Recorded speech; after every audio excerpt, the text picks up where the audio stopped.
Hello everyone and welcome to this new edition of Trade Tips by the Spanish Chamber of Commerce in the United Kingdom. On this occasion we will be looking at the organisation of fairs and exhibitions and how to get ready for them as a company.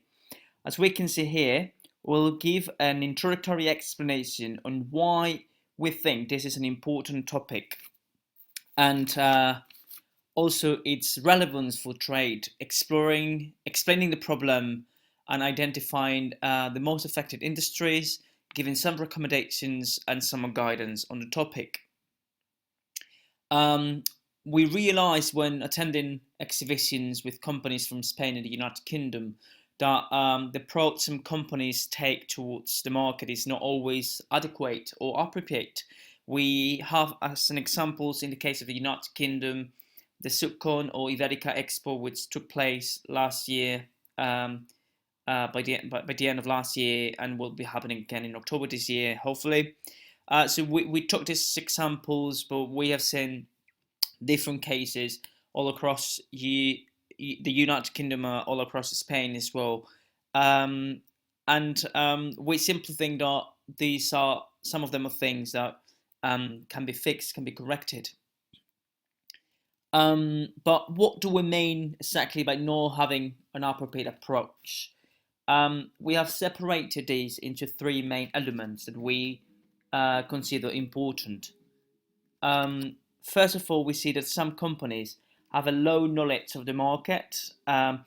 We have to think that knowing where Spain or the United Kingdom are located, it doesn't mean that we have a good understanding of the market and the potential clients we can get in there. We think and we have seen that there is a lack of analysis. In the second point, we see that both markets are seen as very competitive. There are a lot of companies trying to get into those markets, and that's why we need to be creative. We need to differentiate our company, our product, our service from the ones offered by other companies. Um, as a last point, we think that there is a generalized idea that a good product means that you are going to sell this product. It is simply not true, especially when talking about markets like the ones we are working in, being Spain and the United Kingdom. So we have to, as a company, we have to think that even our product is great, even though our product is good quality, is a good price, it doesn't guarantee that we're going to sell it in those markets. But what are the main affected industries? And I would like to mention a bit about this. Well, I mean, generally speaking, we have to say that all industries that are attending exhibitions in Spain and the United Kingdom can actually be affected by this so-called problem. Um, but we have to think that the most affected ones will be the ones that are demanded the most in the case of the trade between UK and Spain. So those have been previously identified as being the automotive industry, food and drink, chemical components, and consumer goods. We do agree that there are differences between the different sectors. Its industry, its sector has a different approach of selling its products in one country or another. But generally speaking, we'll say these are the main ones and therefore the most affected ones, or at least the most exposed ones. Um, as recommendations to avoid the previously mentioned problems that are generally existing for different companies when organizing fairs and exhibitions in the United Kingdom and Spain. It depends on the state in which our company is at, but we are going to mention a few that could be generally be used for any company. We'll start with the naming. We think that it is important that the name of the product it is adapted to the market and it's catchy. We have to try to do a bit of research before in order to avoid problems with the spelling, problems with the pronunciation, even similar product names in the country we are trying to reach, being Spain in this case, the one, or the United Kingdom. Same thing about the branding. We have to, as a very highly competitive market, Spain and the United Kingdom as well, we have to connect easily with the final consumer. We think this is a very key aspect to think about. Two things are, even it seems quite obvious, not many companies think about. It's about the language in which we offer the information. Starting with the catalogs, they have to be clear and with a good quality of the pictures and of the printing as well. Make sure, in the case of attending a fair oriented to the Spanish market, that you got the information, at least basic information, translated into Spanish and also into English if you're attending a fair for the UK market. In the case of Spain, even it wouldn't seem a very relevant or important detail.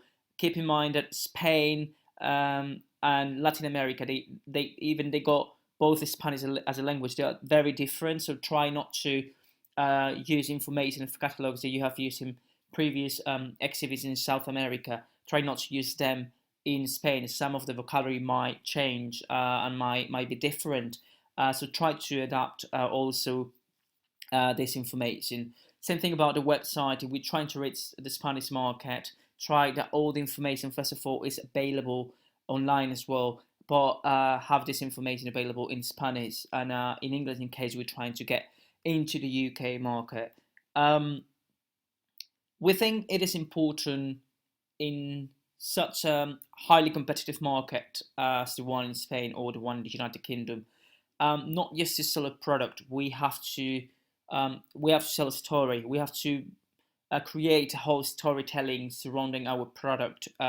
Give a story. We have to give something extra, and as I said before, differentiate our product from the others. Related to this one as well, the packaging is very important. We have to make sure that we got a same strategic identity that is coherent with the product and with the storytelling that we have explained before. And as a matter of fact, even not many companies think about it. We have to make sure that when we arrive to the exhibition, all the analysis we have done, all the research we have done about the country we are trying to get in, we have to make sure that all these things come together and we create a perfect stand. We have to think that the stand is our stage. We're playing. We are representing our company, and we have to configure this stand in a very good way, and making all the storytelling, all the packaging, all the branding, all the naming, everything come together. So we have to make so all these things work perfectly as well. Yes, not both for the UK and for Spain. Not try not to think about the stand as a place where you just have to spend 8 hours. Think about it as a place in which you are selling your company and your product. In terms of some guidance, we want to give 3 main points for that. First of all, we think it's important, as we have previously explained, to do some prior analysis of the market. It can be done by the marketing or the export team, so even both together. And we have to think about the following question: is my product okay for the market needs, or do I need to adapt my product somehow? So market analysis, as I stated in the second point, is vital, is very important. Also analyze the potential clients. We have to do some research about it. And we basically call this to know the other side. So we have to identify who our potential clients will be, even contact them in advance to let them know that we're going to be there. In the last element, we are more than happy to welcome any inquiry related to these, both for the Spanish and the United Kingdom market. The Spanish Chamber of Commerce in the United Kingdom is happy to help you with any of these things. And with that in mind, I would like to give here my contact details. So if you want to contact me for any exhibition or fair you will be attending in the future, and you want to get anything better explained, or if you want to get any help in trying to improve your readiness to first and exhibitions in any of the countries, please feel free to send me an email, feel free to call me. Really hope you all have found this information useful, and as I said, please do not hesitate to contact me. Thank you very much, everyone, and have a lovely day.